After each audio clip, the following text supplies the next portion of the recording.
Kurunyu Allah Subhanahu wa Ta'ala menjadikan kita menjadi makhluk yang mulia di antara makhluk-makhluk Allah yang lain, menjadikan kita lebih daripada malaikat dan lebih daripada ciptaan-ciptaan Allah yang lain, menjadikan kita khalifah dalam dunia. Allah berikan harta kepada kita sebagai fasilitas hidup dalam dunia. Mudah-mudahan dengan harta tersebut menjadi wasail bagi kita untuk mendekatkan diri kepada Allah Subhanahu wa Ta'ala. Dengan satu ketentuan Allah, hanya bersyukur terhadap semua pemberian Allah Subhanahu wa Ta'ala kepada kita yang bantu. Baik pemberian itu melekat dengan diri kita ataupun terpisah dengan jasad kita. Mudah-mudahan Allah akan menambahkan pemberian tersebut ketika kita bersyukur kepadanya, dan juga sebaliknya ketika kita kufur kepada nikmat Allah Subhanahu wa Ta'ala, bahwa azab Allah di yaumil kiamat itu sangat berat.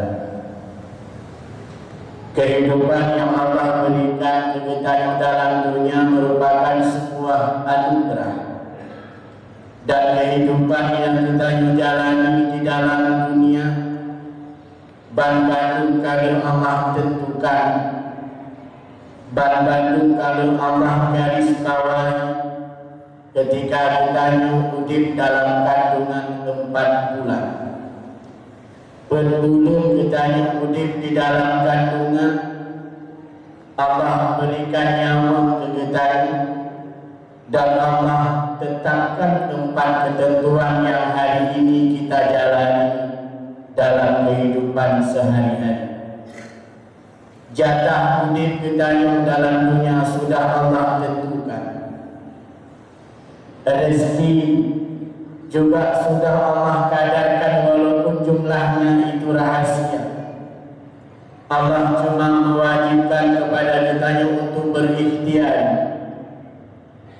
Keadaan kita menjadi orang-orang baik dan orang-orang jahat pun sudah Allah tentukan. Bahkan pendamping hidup kita dalam dunia Allah juga sudah menentukan. Maka 4 perkara ini bandung kalau Allah tentukan, dan tidak ada yang sanggup untuk merubahnya kecuali Allah Subhanahu wa Ta'ala. Di antara bermacamnya, salah satu yang sangat kemakut kita adalah kematian. Proses hidup roh kita yang dicabut oleh malaikat Israel ketika ketentuan Allah itu sudah tiba, dan tidak ada yang sanggup untuk merubahnya, sebagaimana Allah telah tentukan dalam Al-Quranul Karim, nahnu qaddarna bainakumul mauta, bahwa kami telah menentukan kapan kematian seorang hamba. Kami telah menetapkan berapa kadar manusia itu hidup dalam dunia. Maka ketika ketentuan itu pasti, 1 menit malaikat itu tidak akan mengundurkannya. Maka berbantu jamaah Jumat yang dimuliakan Allah Subhanahu wa Ta'ala, kalian menentukan, walaupun itu merupakan rahasia daripada rahasia Allah Subhanahu wa Ta'ala. Wa ma nahnu bimasbuqin, dan tidak ada yang sanggup untuk merubah ketentuan Allah selain dirinya Allah Subhanahu wa Ta'ala.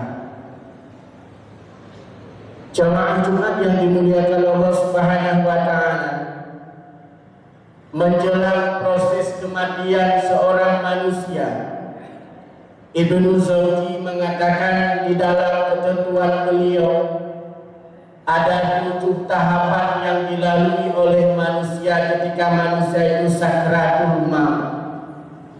Yang pertama, manusia ketika manusia yang meninggal dunia, di dalam dia sakratul maut, menyertai urang-urang yang hanaget di dalam pandangan Allah Subhanahu wa taala akan merasa gelisah terhadap istri yang kita tinggalkan, anu yang kita tinggal dalam dunia, harta yang kami puro dan malam, yang kami sapat hartanya Bandung akan tinggal dalam dunia. Maka gelisah hati kita ini.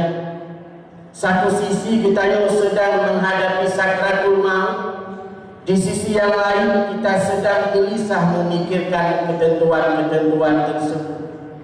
Anak yang kita tinggal, urinem yang kita tinggal, harta yang kita tinggal, yang dapat sapat uro malam. Bahkan kadang-kadang ketika kita mencari harta, tertinggal semua kewajiban-kewajiban yang Allah wajibkan kepada kita. Tapi sebaliknya ketika kita orang-orang yang baik dalam pandangan Allah Subhanahu wa taala, tidak merasa gelisah dan tidak merasa sedih ketika harta itu harus ditinggalkan, ketika keluarga itu harus ditinggalkan. Semua adalah milik Allah Subhanahu wa taala.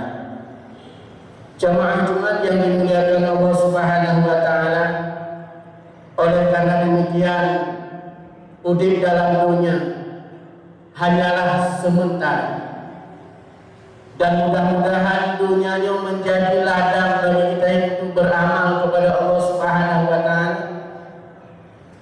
Sebagaimana dikatakan ad-dunya mazra'atul lil akhirah, harta yang Allah titip menjadi wasilah untuk kita kepada Allah. Anu yang Allah amanah mudah-mudahan menjadi baik fitnah bagi kita dalam beribadah kepada Allah. Urinam yang Allah amanah kita yang mudah-mudahan menjadi penyebab kita yang masuk ke dalam surga Allah Subhanahu wa taala. Dan kita yang tidak menginginkan dengan mereka semuanya menjadi penyebab kita yang murka dengan Allah Subhanahu wa taala. Kemudian tahapan yang kedua yang dilalui oleh manusia menjelang sakratul maut, Allah akan menampakkan semua amalan pekerjaan yang pernah hamba Allah lakukan dalam dunia. Menyertai urang akan tersenyum ketika sakratul maut. Allah akan menerima kita amal-amal yang saleh yang pernah kita lakukan dalam dunia. Pernah kita yang bersedekah, pernah kita yang bantu orang lain, pernah kita melakukan kebaikan-kebaikan yang lain. Maka ketika kita menghadapi sakratul maut, kita akan menjadi senang dan kita akan tersenyum. Tapi sebaliknya, ketika mungkin dalam dunia sabi-sabi kita dalam keadaan bermaksiat kepada Allah Subhanahu wa taala, kita akan merasa kemakmur menghadapi sakratul maut. Nepelemah amalan-amalan kejahatan yang kayu kubut. Pernah tak sakit hati go, pernah kacau atago, pernah takut go, pernah dengki kepada go, pernah zalim kepada go, dan segala kemaksiatan yang lain. Bandung Allah belum ketika sakratul maut menjelang bagi kita. Kesempatan yang Allah berikan kepada kita yang hidup dalam dunia, mudah-mudahan untuk selalu kita melakukan kebaikan kepada Allah Subhanahu wa taala dan berusaha sabi-sabi untuk meninggalkan kemaksiatan yang dilarang oleh Allah Subhanahu wa taala, walaupun itu sangat sulit.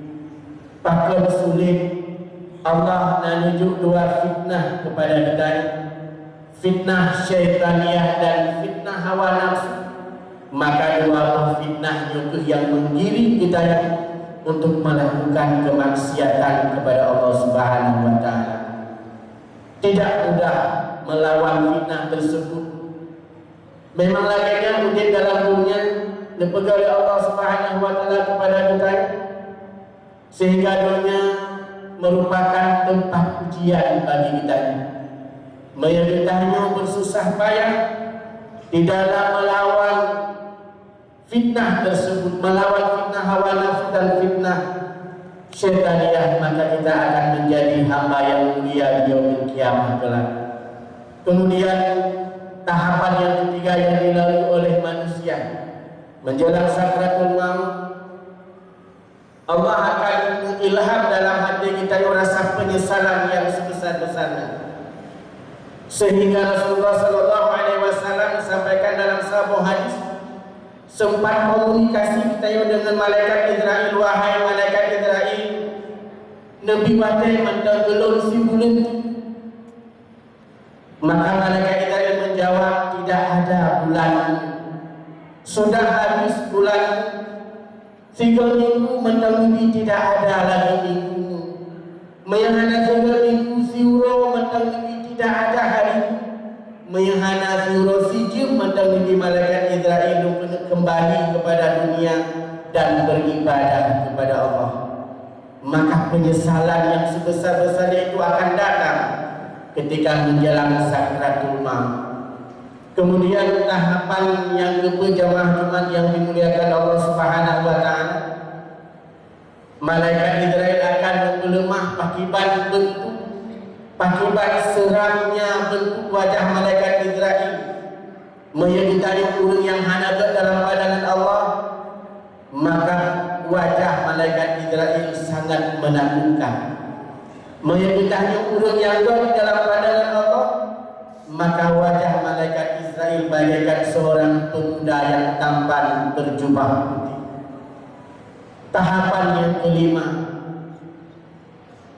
kita akan merasakan sakit yang luar biasa menjelang kesut nyawa dari tubuh kita. Rasulullah Sallallahu Alaihi Wasallam sampaikan dalam sebuah hadis, diibaratkan dengan bahasanya bagaikan kita menpidin 1000 kali. Begitu sakitnya kesut nyawa, begitu sakitnya menjalani melewati tahapan kematian, dan itu pasti. Pada saat Rasulullah Sallallahu Alaihi Wasallam wafat, Israel datang ke rumahnya. Fatimah membuka pintu. Ketika Israel meminta izin kepada Rasulullah Sallallahu Alaihi Wasallam mencabut nyawanya, Israel tidak sanggup melihat kepada wajah Rasulullah Sallallahu Alaihi Wasallam, sehingga Nabi itu sehingga Rasulullah bertanya kepada malaikat Israel, wahai Israel,